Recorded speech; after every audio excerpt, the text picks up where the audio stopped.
నా పేరు డి చిన్నబాబు. మా తల్లిదండ్రులు డి ఫక్రుద్దీన్, కాసిమ్మ. వారికి నేను ఆరో అంటే ఆరో కుమారుడిని. మగపిల్లల్లో నేను ఆరో వాడిని. మేము మొత్తం మా తల్లిదండ్రులకు 9 మంది సంతానం. 6 మంది మగపిల్లలు, 3 ఆడపిల్లలు. నేను లాస్ట్ చివరి వాడిని. నేను బిఏ బీఈడి చదువుకొని అంటే బీఈడి చేయడం వల్ల, టీచర్ ట్రైనింగ్ చేయడం వల్ల ఆ టీచర్ విలువలు చాలా గొప్పవి. అవి మా మా అగ్రజుడు అంటే మా పెద్దన్న గారు కూడా ఆయన టీచరే. తర్వాత మా 5వ అన్న కూడా ఆయన టీచరే, ఆయన భార్య టీచరే. వీళ్ళు ఈ మా అదే 5వ అన్ననే నన్ను డిగ్రీ చదివితే ఏమొస్తాయి, ముందు టీచర్ ట్రైనింగ్ చేయి, టీచర్గా అవుతే నీ జీవితం బాగుంటుంది అని చెప్పి మా 5వ బ్రదరు నన్ను టీచర్ ట్రైనింగ్లో డిగ్రీ చదివేవాడిని డిస్కంటిన్యూ చేసి నన్ను టీచర్ ట్రైనింగ్ చేయించడం జరిగింది. అప్పుడు టీచర్ ట్రైనింగ్ చేయడం వల్ల నేను టీచర్ వాల్యూస్ అంటే టీచర్ యొక్క విలువలు చాలా నాకు వాటికి కట్టుబడిపోయినా. అయ్యా, టీచరు బాగుంటే సమాజం బాగుంటుంది, టీచరు చెడిపోతే సమాజం చెడిపోతుంది. కాబట్టి టీచర్ అంటే అతను ఒక ఉపాధ్యాయుడు, ఆ సమాజానికి గురువు అంటే అది నాకు బాగా నచ్చి నేను టీచర్ ట్రైనింగ్ చేసి ఈ తర్వాత మళ్ళీ నేను బీఈడి కూడా చేసి, ఫస్ట్ టీచర్ ట్రైనింగ్ చేసిన తర్వాత బీఈడి చేసి ఈ కలవట్లలో నేను స్కూల్ పెట్టుకున్నా ఒకటి. అంటే ఏకోపాధ్యాయ పాఠశాల. ఈ ఉద్యోగం వచ్చేంత వరకు మనం ఎప్పుడెప్పుడు నేను పిల్లలకు చెప్పాలా అనే ఒక తలంపు, ఆత్రత బాగుండేది నాకు. బాగా చెప్పాలా నేను అని చెప్పి అట్లా నా యొక్క స్వబుద్ధితోనే, నా సొంత ఆలోచనలతోనే నేను ఇక్కడ కలవట్లకు వచ్చి స్కూల్ పెట్టుకుంటే ఈ ఆంజనేయ స్వామి దేవాలయంలో స్కూల్ పెట్టుకునేవాడిని. అట్లా చెప్తూ నేను కాలం గడుపుతూ ఉన్నా. ఈ మధ్య మళ్ళీ ఒక ఆధ్యాత్మిక గురువు తటస్థపడడం, ఆయన చేత నేను ఉపదేశం తీసుకోవడం, ఎప్పుడు ధ్యానం చేసుకోవడం, పరమహంస ఆశ్రమం అని ఇక్కడ ఒక ఆశ్రమం ఏర్పడితే ఆశ్రమానికి పోయి ఎర్లీ మార్నింగ్ పోయి 4 గంటలకు అట్లా పోయి అక్కడ నేను ధ్యానం చేసుకోవడం, తర్వాత బడికి రావడం. ఇదే నా ధ్యానము, బడి ధ్యానం తప్ప వేరే ఏ ఆలోచన లేకుండా అట్లా కొనసాగిపోతూ ఉండేది. అటువంటి జీవితం నాది. అయితే నాకైతే ఉద్యోగం అయితే రాలేదు. ఆల్రెడీ ఏజ్ కూడా క్రాస్ అయిపోయింది. ఇది ఇంత నేను భగవంతుని ఆ గురువు దగ్గర ఉపదేశం తీసుకోవడం వల్ల కొంత నాకు ఆ భగవంతుని యొక్క ఆలోచనలు, ఆ ధ్యానం నాకు అవ్వడం వల్ల కొన్ని భగవంతుని విషయాలు నాకు కొన్ని అదే ఇష్టంగా చదువుకున్నాను. నేను భారతం చదివేటప్పుడు కూడా అయ్యా భారతం చదవాలా, భారతం రామాయణం నాకు అవి చదివిన తర్వాత ఈ ఉపనిషత్తుల భూమి, వేద భూమి, ధర్మభూమి, కర్మభూమి, ఋషిభూమి అంటున్నారు. వేదాలు 4 వేదాలు ఉన్నాయంటున్నారు. అవి నాకు తెలియవే అనుకుంటున్నాయి. అట్లాంటిది మా గురువు గారు ఇక్కడ పరమహంస శాస్త్రం ఏర్పాటు చేసినప్పుడు ఆ వేదాలలో కూడా కొన్ని వేదాలు నేను చదవడం జరిగింది.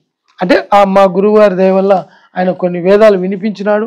కొన్ని కేనోపనిషత్తు, ఈశావాస్యోపనిషత్తు, తర్వాత కొన్ని ఉపనిషత్తులు కూడా ఆయన తర్జుమా చేసినటివి మేము వాటిని చదవడం వల్ల కొంత వేద పఠనం కూడా, అంటే నా బ్రతుకు ఈ జీవితానికి కొన్ని వేదాలు కూడా కొంత అంటే చీమకాలి దూలెంత కొంత చదవగలిగినాను. ఆ మార్గంలో పోయి భగవంతుని లక్షణాలను కొన్ని స్పృశించడం జరిగింది. అన్నీ నేను పునికేం పుచ్చుకోలేదు. భగవంతుని లక్షణాలు కొన్ని కొద్దిగా స్పర్శించడం జరిగింది. గురు బ్రహ్మ గురు విష్ణు గురురేవ మహేశ్వర గురు సాక్షాత్ పరబ్రహ్మ తస్మై శ్రీ గురవే నమః. ఓం భూర్భువస్వః తత్సవితుర్వరేణ్యం భర్గో దేవస్య ధీమహి ధియో యో నః ప్రచోదయాత్. మనం గాయత్రి మందిరంలో కూర్చున్నాం కాబట్టి గాయత్రమ్మ దీవెనల వల్ల మనం ఈరోజు కొద్దిగా అంటే అపరిపూర్ణ బోధ, పరిపూర్ణ బోధ కాదు, అపరిపూర్ణ బోధ. అపరిపూర్ణ బోధ అంటే,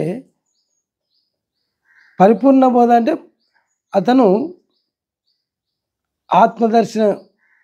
ఆత్మ దర్శించుకున్నవాడు మోక్షం అంటే దర్శించుకున్న వ్యక్తి అంటే నిజాన్ని తెలుసుకున్నవాడు, సత్యాన్ని అవగతం చేసుకున్నవాడు, సత్యదర్శకుడు చెప్పేటువంటి బోధ పరిపూర్ణ బోధ. అంటే నిజాన్ని తెలుసుకున్న వ్యక్తి చెప్పేటువంటి బోధ. మనకు అంటే నేను అంత సత్యాన్ని పరిపూర్ణంగా నేను ఏదో చీమ కాలి దూలేంత. కాబట్టి ఈ బోధ, నా బోధ అపరిపూర్ణ బోధ. ఆధ్యాత్మికంలో భగవంతుణ్ణి చేరుకోవాలంటే మామూలుగా వేదాంత పరిభాషలో ఏం చెప్తుందంటే భగవంతుని చేరుకోవడానికి సోపానాలు 5 అని చెప్తుంది. 5 సోపానాలు దాటితే కానీ భగవంతుని చేరుకోలేవు. అంటే 5 సోపానాలు ఏంటివి? 1 సాలోక్యము, 2 సామీప్యము, 3 సారూప్యము, 4 సారిష్టము, 5 సాయుజ్యం. ఇవి 5 సోపానాలు. ఈ 5 సోపానాలు అంటే ఒకటో స్టెప్ బై స్టెప్ ఒకటి తర్వాత ఒకటిగా దాటుతూ పోతే చివరకు భగవంతుణ్ణి చేరుకుంటావు అని ఆధ్యాత్మిక పరిభాషలో వేదాంత విషయం ఇది. అయితే ఫస్ట్ సాలోక్యం. సాలోక్యం అంటే ఏంటి అంటే భౌతికంగా మామూలుగా పరిపూర్ణ బోధలో చెప్పాలంటే సాలోక్యము అంటే ఎప్పుడూ భగవంతుని చింతనలోనే ఉండడం, అదే భగవంతుని ఆలోచనలే చేస్తూ మైమర్చిపోతూ ఉంటారు. అదే వాళ్ళు 2-3 సార్లు పేరు పెట్టి పిలిచినా కూడా తాను పలకడు. అప్పుడు ఏమంటారంటే ఏ లోకంలో ఉన్నావు నువ్వు అంటారు. అంటే ఈ లోకాన్ని అంటే నువ్వు తన్మయత్వం చెందడం, భగవంతుని ధ్యాసలో ఉండడం సాలోక్యం.